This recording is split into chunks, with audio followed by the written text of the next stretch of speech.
Welcome back to Rating the List, where we review, discuss, and reimagine popular movie lists objectively. We're your hosts. I'm Jerry. And I'm Brad. And on this episode, we will be reviewing number 99 from AFI's 100 Years, 100 Passions, the 100 Greatest Love Stories of All Time. All right, so number 99 is Pillow Talk, released in 1959, directed by Michael Gordon, starring the lovely Doris Day, Rock Hudson, and Tony Randall. So the synopsis on this one is as follows. Interior designer Jan, played by Doris Day, and composer Brad, played by Rock Hudson, share a party line. I will have Jerry discuss what a party line is. After my synopsis, she had to explain it to me what it was. Frustrated that serial womanizer Brad is constantly on the phone, she files a complaint. It fails, but they ultimately work out a schedule. Brad becomes smitten in the process and decides to woo her, masquerading as a Texas rancher. The two fall in love. The scheme appears to be working until Jonathan, Brad's friend, played by Tony Randall, and he's also Jan's client and has been pursuing her pretty much the entire movie, finds out about it.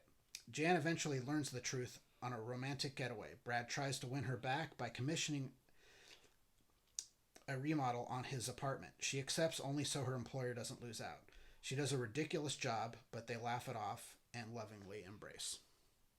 Okay, so before we get into it, a party line back in the 1950s was a shared telephone line between people who wanted to kind of save money.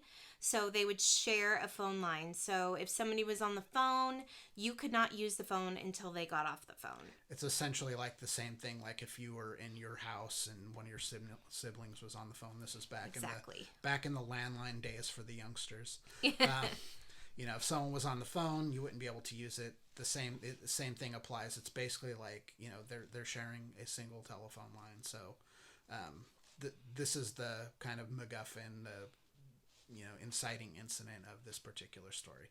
So what are your thoughts on this one? I do not like this movie.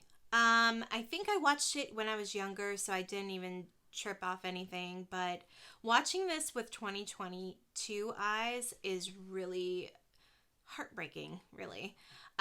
There's a couple reasons why. One is the movie, throughout the whole movie, Doris Day's character is gaslit by Rock Hudson's character. He pretends he's somebody else. He's trying to win her over that way, get her to fall in love with him.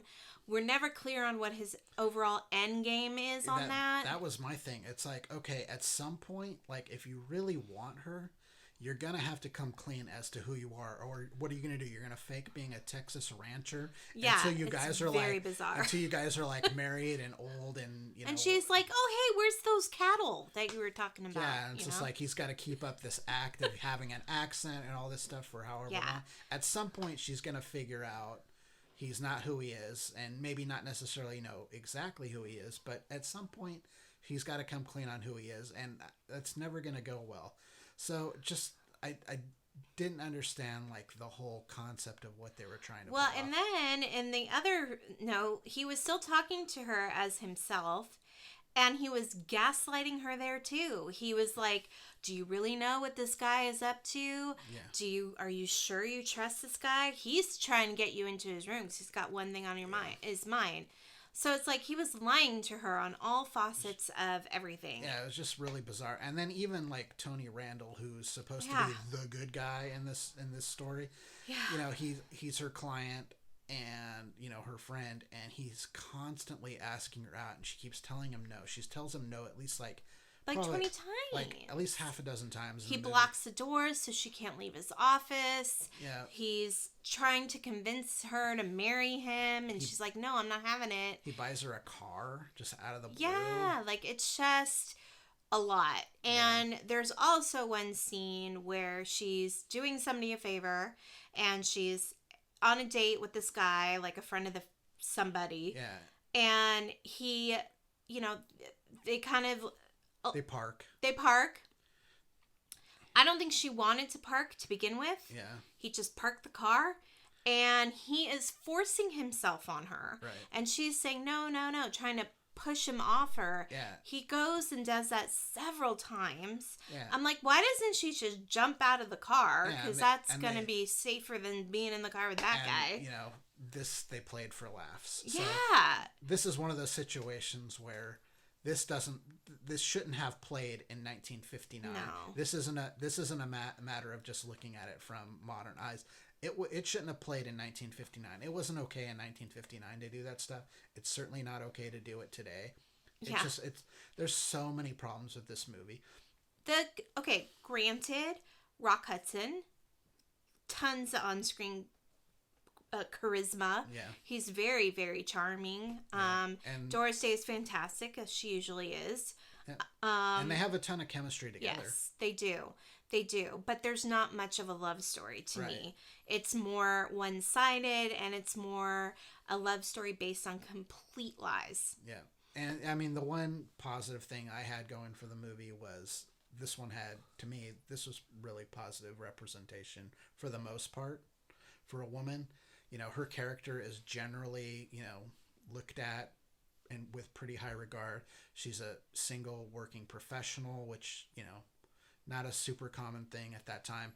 However, like you pointed out when we were discussing it, was, you know, they make it out, you know, that's a kind of a bad thing. Like, why she doesn't have a man? It's like she doesn't need a man. Like, if you don't have a man, these bad things are gonna happen to you. Right. Like, you're gonna get gaslit by somebody. You're gonna get attacked in the car. Yeah. You're gonna get, you know, it's really unrealistic as to what perceptions were of single women back in the day. Yeah. And so they try to make it look like, you know, oh, she's this, you know, single, successful woman, but what she really needs to be, you know, successful in life as a man. And it's just like, come on. Yeah, it's just really, really not a good movie. Yeah. There are, you know, the filmmaking itself is pretty good. It's got a really, like, interesting color scheme. You know, it's really kind of evocative of the late 50s, early 60s. You kind of get, you know, like, you know, you're kind of moving into that kind of modern, you know, post-nuclear kind of look. Her apartment's kind of wild with, you know, like, we're like looking at it, we're like, man, there's just like, you know, everything's like, you know, laminate and brightly colored. Well, remember, like, she was like as tall as the tallest cabinet. Yeah, she's a pretty tall woman. She's like, but I'm like, that's like 6 feet. Yeah. I don't think she was that tall. No, I think, so we discussed this, I looked it up, I think she's like 5'6". Okay. So, like, it's like, why are those hanging so low? And then, you know, like, I'm like, dang, she could reach that top cabinet. And then, like, her maid is, you know, this, like, raging alcoholic, and they play it for laughs, and she's just a really sad character. Yeah, it's just very strange. It's like the views of the day just don't really hold up. This is not one we can recommend. This is one we can almost certainly say will not be on the list. Yeah, no, I would definitely rate it off. Yeah. And I think I did. Yeah, so my score was a 50. I like some of the aspects of the filmmaking process more than Jerry did. Jerry rated this a 14, so out of 100. So yeah, it's not rewatchable. It's not standing the test of time whatsoever. And it's not like some movies that you have like that, you know, that have problems with them, so can be remade. This one, I don't see how there's any possible way you could remake this movie. You know, the whole concept of the party line doesn't work. They'd have to have some reason for the two of them to be anonymously interacting, which would, you know, just make a different movie. And then, you know... Which is interesting, because if you really think about the premise of this movie, this is like the extreme end, right? But a lot of romantic comedies have this premise. Like, look at She's Got Mail. Mm-hmm. Or You've Got Mail. Which, by the way, is a remake of a movie that we're going to be reviewing on this list. Oh, interesting. So You Got Mail is a remake of Shop Around the Corner, which is on this list. Okay, great. Okay. So, yeah, so you gave it a 50. I gave it a 14. Our combined rating is... 32. So, you're off. Yeah, this is not going to make the list. This is this, this is one of those movies like, what were you thinking, AFI? Like, just because it's got, these really great classic actors in it, that's why you're going to put it on the list. That's not a good reason to put it on the list. You have to do it based on the merits. And this movie just doesn't hold up. It really doesn't. I do not recommend watching this film unless you want to be extremely angry. Yeah. So, is that it? That is it. All right. Well, that was our number 99. That was Pillow Talk, and we gave it a 32 rating. And please write in the comments. Tell us we're totally off base. I don't care. Do it. Please subscribe to our channel, Rating the List. You can email us at ratingthelist@gmail.com. Yeah.